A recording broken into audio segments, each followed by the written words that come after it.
The leader of the Belarusian opposition, Svetlana Tikhanovskaya, released an update after a recent further crackdown by the Belarusian regime on protesters and a closing of the borders, including to Belarusian citizens.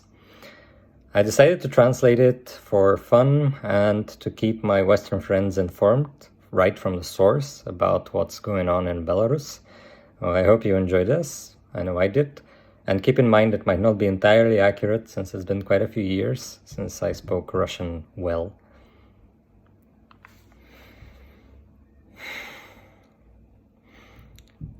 Dear Belarusians, this week showed that our people are ready to live in a new country and take responsibility for the future, at a time when the current regime is showing it's completely incapable of handling responsibility. Responsibility for the future means a general strike in factories and enterprises like Grodna Azota, Belaruskali, Minsky Zavod Kolesных Тягачей, and others.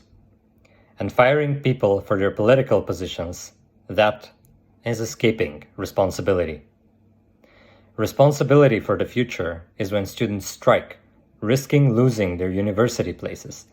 Responsibility is when the dean of the faculty of the Informatics and Radio Electronics University resigns, so he doesn't have to sign orders to expel students.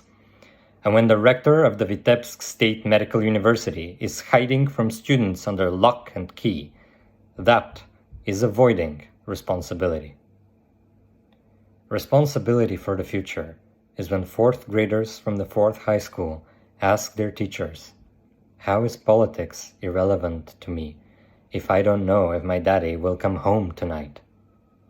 Teachers expelling young people by writing them conscription letters to the army, that is avoiding responsibility. Responsibility is when doctors unanimously defend colleagues from the Minsk Regional Hospital who are going to be fired for their political views. Threatening those who save people from COVID, that is avoiding responsibility.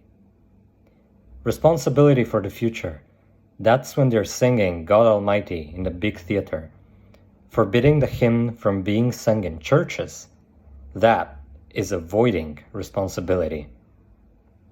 Responsibility is when private business, the Solidarity Mutual Fund, and local cooperatives help the strikers. Damaging business and not thinking of economic consequences, that's avoiding responsibility.